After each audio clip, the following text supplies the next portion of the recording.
Okay, thank you, everyone. Hope you enjoyed your brief break. We will now begin our next discussion with Panel 2B, entitled Access to Justice and Family Separation, Detention as a Tool of Coercion and Isolation. This panel will center on the human impact of detention, family separation, and a wide range of barriers that people face when due process is tossed aside and meaningful support is nowhere to be found. Each panelist will have 5 minutes. The timekeeper is there, so I ask each of you to please periodically look there to make sure that you are meeting your 5 minutes so that we have time for questions afterwards. We are going to hear from an anonymous witness who will be behind the screen.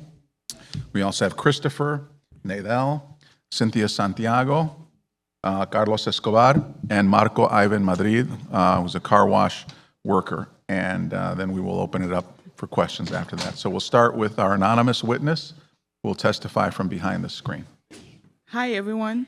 My name is Manuela, a Cameroonian national and Californian for almost 2 decades. I was kidnapped in traffic by ICE agent at the beginning of the year. Thank you for the opportunity to make a public record of the year of my experience and continue to experience. Often, the voice of Black immigrants I erase in this discussion, and I'm here to share not just my experience, but the shed light on the story of Haitian, Ghanaian, Jamaican, Congolese, and other Black immigrant women in detention at Adelanto and other detention centers. My experience in ICE custody was violent and degrading and has caused me significant emotional distress. During a routine ICE check-in in April this year, I was detained and forcibly transported to Adelanto ICE Processing Center without explanation. Despite ICE assuring me that I could contact my family, ICE denied me the opportunity to see, speak with, or say goodbye to my daughter on the day I was detained. I was restrained with tight chains around my waist, wrists, and ankles, causing pain and difficulty using the restroom and maintaining basic hygiene. I was in physical discomfort, emotional distress, and fear while in detention.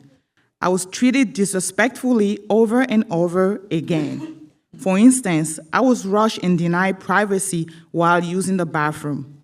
During transfer from facility, they put us in a very cold, freezer-like rooms. Before and during detention, officers and security staff frequently use abusive language, yell, and pressure people to sign documents, including voluntary departure forms. Agents intimidated and attempted to pressure me to sign false documents. Conditions at Adelanto are deplorable. It was overcrowded and unsanitary. We clean our own bathroom and dining area with little to no disinfectant, and sometimes with gloves, sometimes without gloves. The air condition often did not work, and insects were common because they would leave the door open. I slept on the floor the first night I got there because I could not safely access my assigned top bunk and waited for 4 days for a lower bed. We were given spoiled or unsafe food, and when you refuse meals, you will be threatened to be on a solitary confinement. The tap water there caused stomach pain. Shower and toilet were limited, cameras are everywhere, you have no privacy, and we had no access to windows or an outside view. Medical neglect was rampant at Adelanto. I witnessed a young Black woman who had seizure and not received immediate medical attention despite having visible injury on her body. Her face went on one side and her leg was stiff. When I fell in the shower, I was only given painkiller on the next day and was not offered any medical support, not an examination nor x-ray. I have since developed constant and excruciating back and shoulder pain. Although I have been released from Adelanto, I remain under surveillance where ICE monitor my movement and activities via an ankle GPS monitor that I have on my leg, phone check-ins through the BI Smart Link app, and in-person home visit described as intensive supervision. I am expected to be home from 6 a.m. until 5 p.m. for the home visit, and yet they never show up, and my movement is limited in case they show up. This ongoing monitoring caused significant stress and emotional distress. My daughter has also noticed the impact of this restriction on my daily life. On one occasion, when I went to a federal building with my father in downtown Los Angeles, the security personnel reacted strongly to my ankle monitor because it was beeping, and they made me lift my pen to show it, which was very embarrassing. With this surveillance, ICE constrained my movement, limiting my ability to make a living and do other daily activities like groceries, shopping, going to church, or visiting family and friends. And I cannot go past 75 miles. If I want to go past 75 miles, I must ask for permission. I cannot even go to the DMV to replace my driver's license, which ICE took and never returned. With my immigration status pending, my life is in limbo, and at the end of the federal government, my parents, who are both in their 70s with chronic illness, and my daughter have been distraught at my treatment. Thank you. Thank you.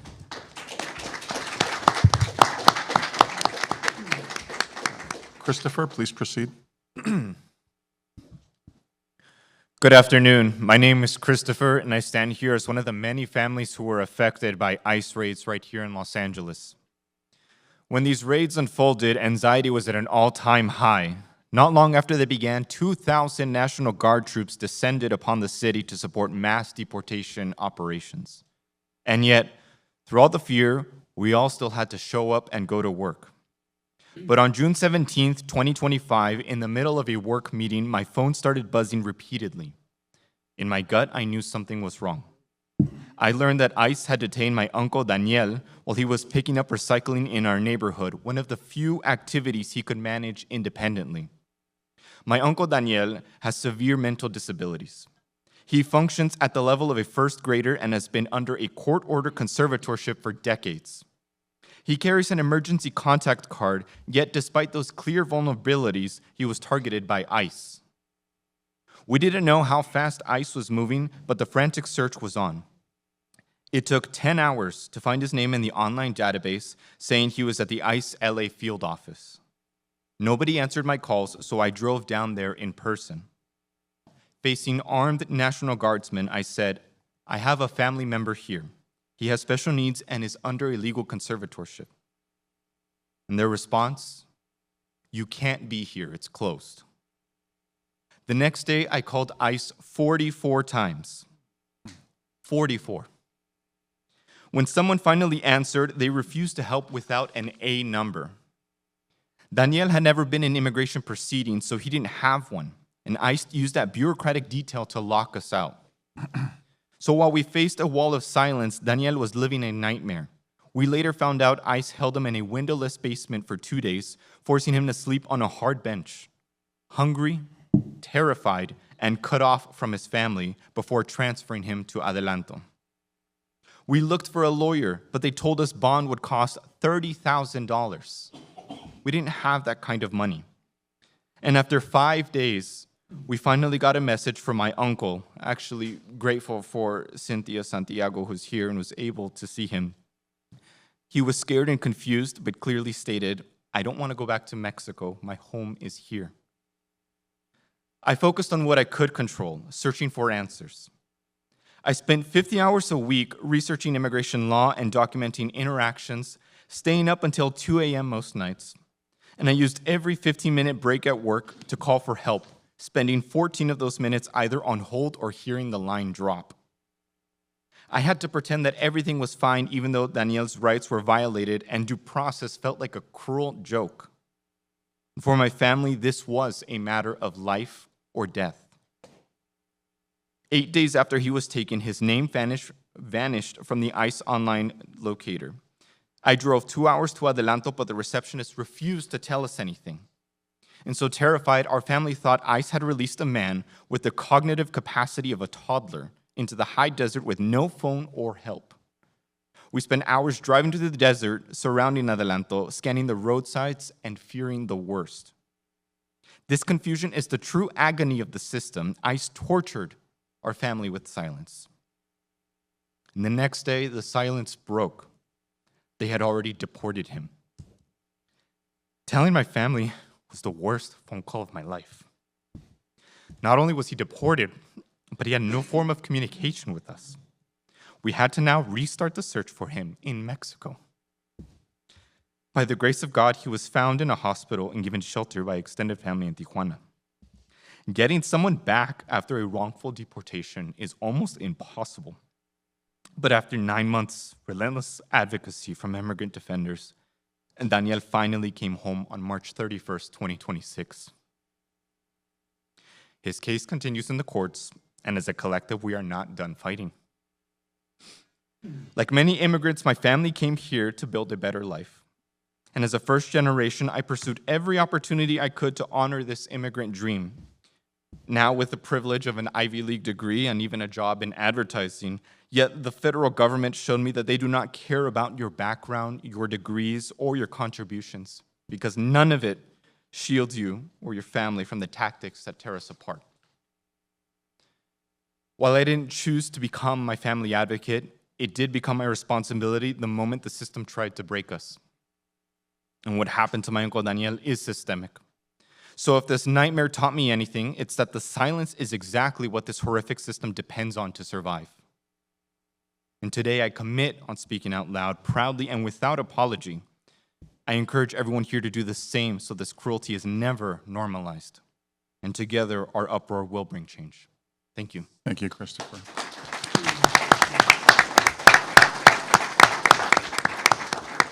Naidel, you have the microphone. Buenas tardes. Hola, mi nombre es Neidel Morales, tengo 26 años. Vine solo a los Estados Unidos cuando tenía 15 años. Estuve varios años en cuidado de crianza federal porque no tenía familia aquí.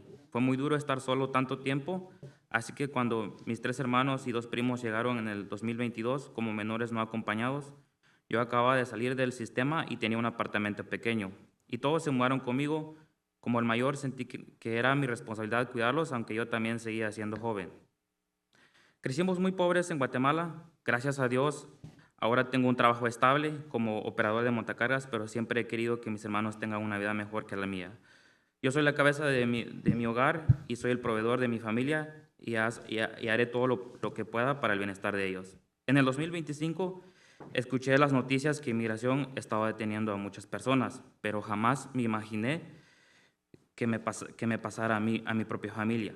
El 15 de julio estaba en Costco junto con mi esposa comprando comida, cuando mi hermano menor me llamó y me dijo, inmigración me agarró, iba para la escuela. Le dije, no digas nada, no firmes nada y te vamos a tratar de ayudar. Dejé todo ahí mismo y manejé a la oficina de ICE en San Bernardino. No nos dejaron entrar, dijeron que ya los habían llevado a Los Ángeles y que teníamos que esperar que lo trasladaran en adelanto. En mi día libre fui a verlo con mis primos y ellos me preguntaron por qué nos pasó si estamos haciendo las cosas bien. Mi hermano tenía un asilo pendiente, pero a ellos no les importó. Estuvo detenido 9 meses, aunque él estaba encerrado, yo por afuera sufría. Yo no podía dormir, estaba lleno de estrés y preocupación. Nuestra hermana había fallecido en el 2024 y todavía estábamos de luto. Así que cuando llevaron a mi hermano, quien siempre ha sido mi hermano más cercano, fue como perder a otro miembro de la familia. Caí en depresión, me dolía verlo encerrado como si fuera un criminal cuando nunca ha hecho nada malo. Él me decía, ya no quiero estar aquí, me tratan muy mal, nos miran muy mal, el security siempre me grita y la comida está horrible. Mis 2 primos también fueron arrestados y enviados a Desert View Annex en adelanto. Fueron deportados, uno de ellos no fue muy educado y tenía otros retos de compresión. Fue solo ante el juez porque no tenía un abogado y aceptó salida voluntaria, sin entender que estaba pidiendo su propia deportación.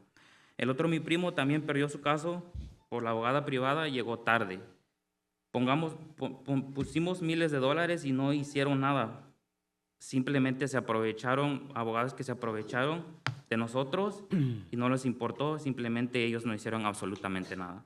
Mientras tanto, mi hermano seguía detenido. Cuando él empezó a decir que quería aceptar la deportación porque no se sentía bien, se sentía muy estresado porque la comida estaba fea, se estaba enfermando.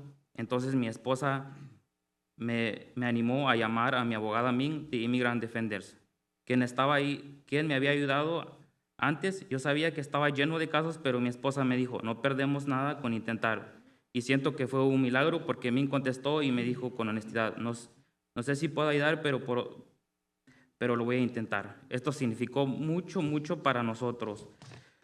No sé, entonces, en ese tiempo, yo me sentía muy destruido porque ya no tenía esperanza, ya no teníamos cómo seguir porque no teníamos ni dinero ni nada y apenas podíamos pagar la renta.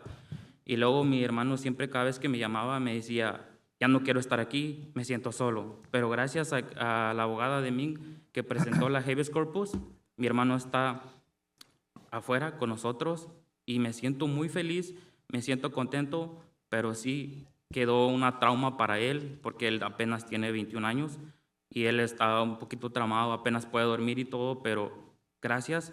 Entonces, nunca perdí la fe y le quiero dar gracias a Dios, gracias a Ming, a Immigrant Defender Law y a mi esposa que siempre me apoyó por no dejarme solo en esta situación. Muchas gracias. Gracias. Señor Madrid. Buenas tardes, mi nombre es Iván Madrid, soy de Honduras y fui agarrado por migración en Madrona, Caraguas. Como a las 10:30 de la mañana yo estaba en lonche, cuando llegaron, rodearon el Caraguas, muchos de migración, camiones y todo, carros, y nos agarraron 9 personas, 9 compañeros, y el único sobreviviente soy yo. Todos se fueron a su país, se lo llevaron. Me trajeron acá, la detención aquí en Los Ángeles, 2 días, dormíamos en el suelo, mal comidos, frío y todo. Luego me dijeron que me iban a llevar a adelanto. Me subieron a una van, luego me bajaron otra vez y me dijeron, no vas para adelanto. Me esposaron de pies, manos, de cintura, todo. Me dice, vas a Arizona. Me llevaron a Arizona a una prisión que se llama Florence. Estuve 2 semanas en Florence, luego me llevaron a otra prisión que se llama Eloy. En la prisión de Florence era muy bien, la comida era bueno, la dormida, todo. Pero cuando nos llevaron a Eloy todo cambió.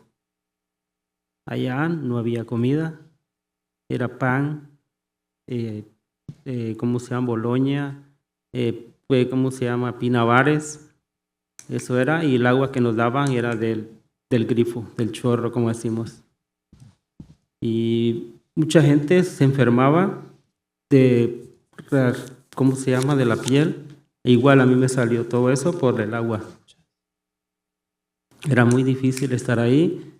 Luego la luz encendida toda la noche, no los dejaban dormir, los levantaban a las 2 de la mañana al desayuno. Y así, y los encerraban cada 2, 3 horas, los encerraban 2 horas, 3 horas, encerrados.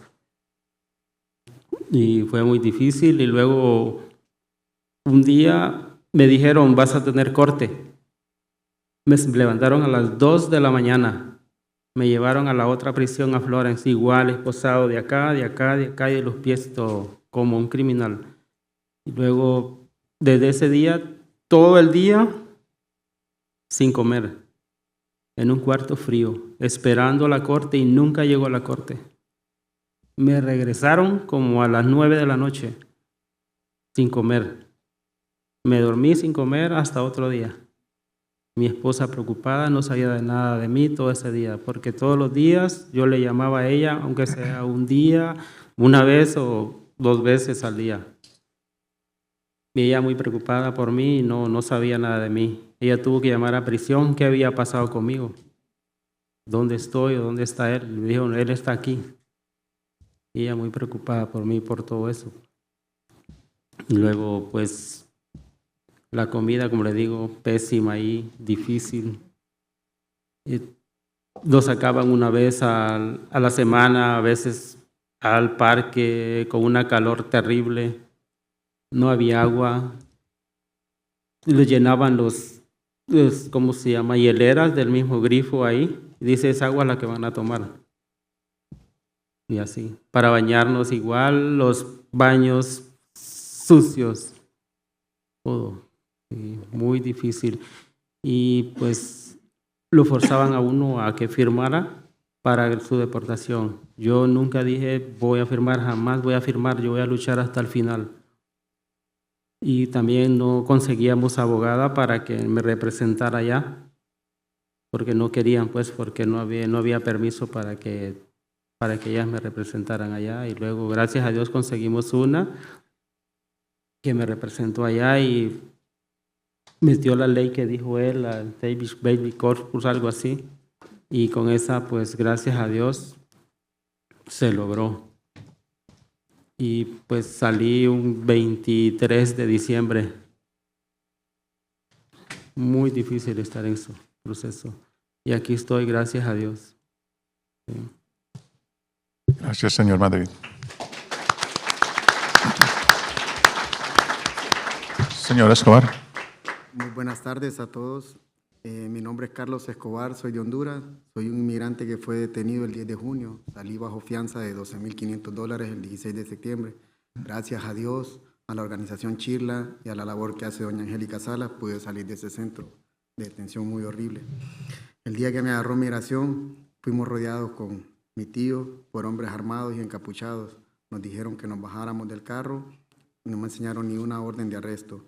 Ese día quedaron botados mi carro y toda mi herramienta de trabajo. De ver todo esto, se me viene a la mente todo lo que está pasando en mi país, Honduras. Estuve 98 días sufriendo en adelanto. Agarré una bacteria que me hacía vomitar sangre. Me lastimaron mi rodilla izquierda. Fui víctima de un atentado criminal adentro. También fui objeto de casi una violación sexual. La comida que nos daban era lenteja molida, repollo molido, lechuga y un arroz todo feo. Cuando los senadores visitaron una vez el centro de adelanto, un venezolano quiso hablar con la señora Norma Torres, lo dejaron hablar y al sol de hoy no aparece ni en Venezuela ni aparece ni en Estados Unidos. Lo único que me da fuerza ahorita en este momento es la fe en Dios, mi familia, ir en el refugio que he tenido en la organización Chirla, porque es como una familia para mi familia. Mi mente solo estaba en mi hijo de 17 años pensando lo mucho que estaba sufriendo por estar sin mí, no saber si yo iba a regresar y saber que yo estaba injustamente encerrado en ese lugar. Después de que salí del centro de detención de adelanto, fui a hacerme los exámenes, mi rodilla izquierda y la bacteria que agarré. Los doctores me dijeron que necesitaba un tratamiento especial. Gracias a Dios voy mejorando, pero psicológicamente no lo supero todavía.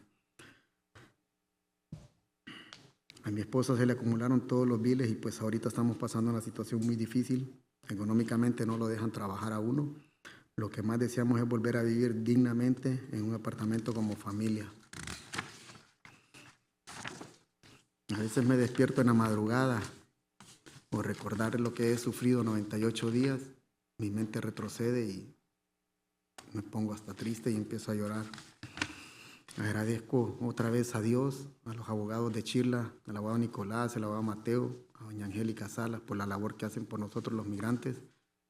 Y creo que esto algún día va a parar de la mano de Dios junto a todas las organizaciones y tenemos fe que todo va a estar bien. El día de mañana vamos a despertar y vamos a ver que todo está bien.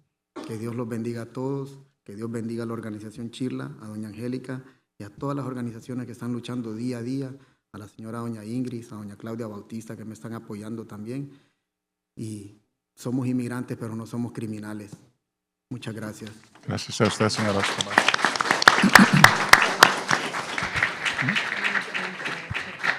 Okay. Ms. Santiago, you have the mic. Thank you. Buenas tardes. Good afternoon. My name is Abogada Cynthia Santiago. I am the daughter of Zapotec, Oaxacan, and Guatemalan parents. I have been an immigration attorney for 14 years, founding my own law firm, but having a strong emphasis in community-led collaborations. Last summer, my role shifted by becoming a volunteer rapid response attorney, supporting organizations like Clean Car Wash Worker Center, where we were impacted by 373 kidnappings, and volunteering with other organizations that are on the ground, assisting our community members. On August 29, 2025, I was brought on to represent a car wash worker injured in an ICE raid and unlawfully detained and isolated from support at the Harbor UCLA Hospital. The moment I walked into the reception area, I was met with hostility from hospital reception, nurses, the house manager, and security. At one point, the law enforcement on there escorted the house manager, who refused to allow me visit to my client, stating simply, "ICE says no." And this situation created even more fear. And even I, his attorney, was being shut out of information and prevented access to him, effectively barring my ability to represent a person unlawfully detained. The family had experienced similar treatment the day before. When they heard of the hospitalization and went to inquire about their loved one, they were told he's not here because he was placed under a pseudonym. And they were deeply distraught when they arrived to the UCLA Harbor Hospital and were not given any information or visitation rights. These ICE tactics are part of a larger pattern where ICE uses intimidation, isolation, arbitrary rulemaking to sow psychological and physical fear in our communities. For families of detained loved ones, the lack of information and transparency contributes to trauma, anxiety, and affects families' ability to live their daily lives. On August 30th, as a community, we formed a delegation of organizations, clergy, and union leaders to again attempt to gain access to the patient by meeting hospital senior administration. That evening, attorney Nicolas Thompson from Chirla and myself, volunteer attorney from Clean, were granted limited access to the patient's room. We were met by 2 masked guards, ICE detention guards, who refused to leave the room for attorney-client conversations. We saw that they had him shackled to the bed while his other leg was immobilized. We sat on the floor bedside to speak to him. This patient was effectively isolated from his family. The phone was removed from his room. He could only stare outside of a window, while 2 guards, and sometimes 4 guards, were in his private patient room 24/7.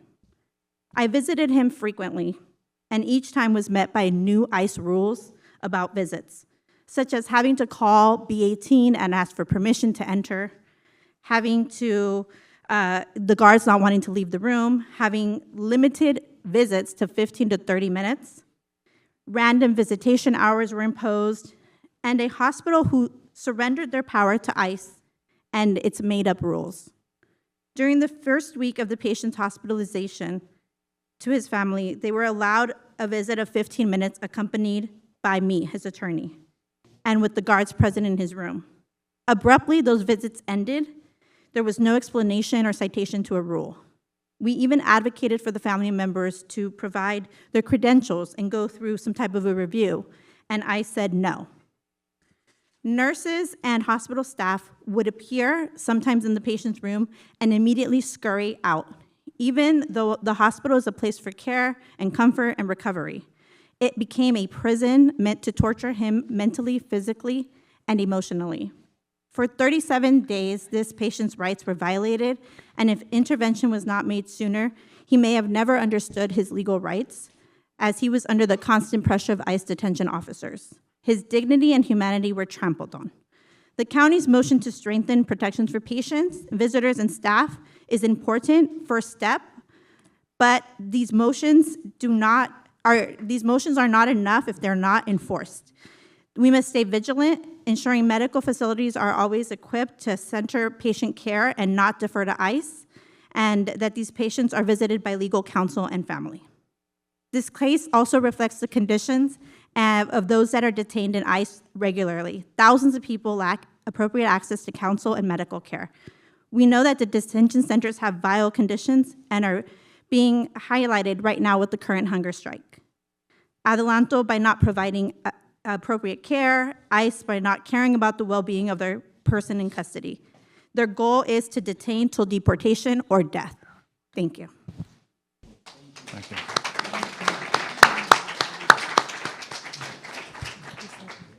Okay. Bueno, muchísimas gracias por su testimonio muy profundo. Thank you so much for your testimony. It was deeply profound, and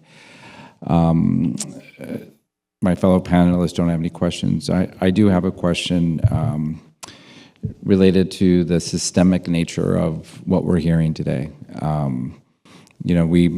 some cases may be isolated.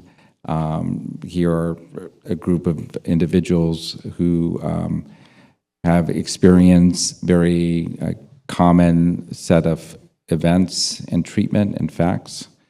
I think it's important to surface that, as I think you Christopher, so carefully articulated as being a systemic issue. Could you talk a little bit more about that based on what you've experienced and what you're hearing today? Absolutely.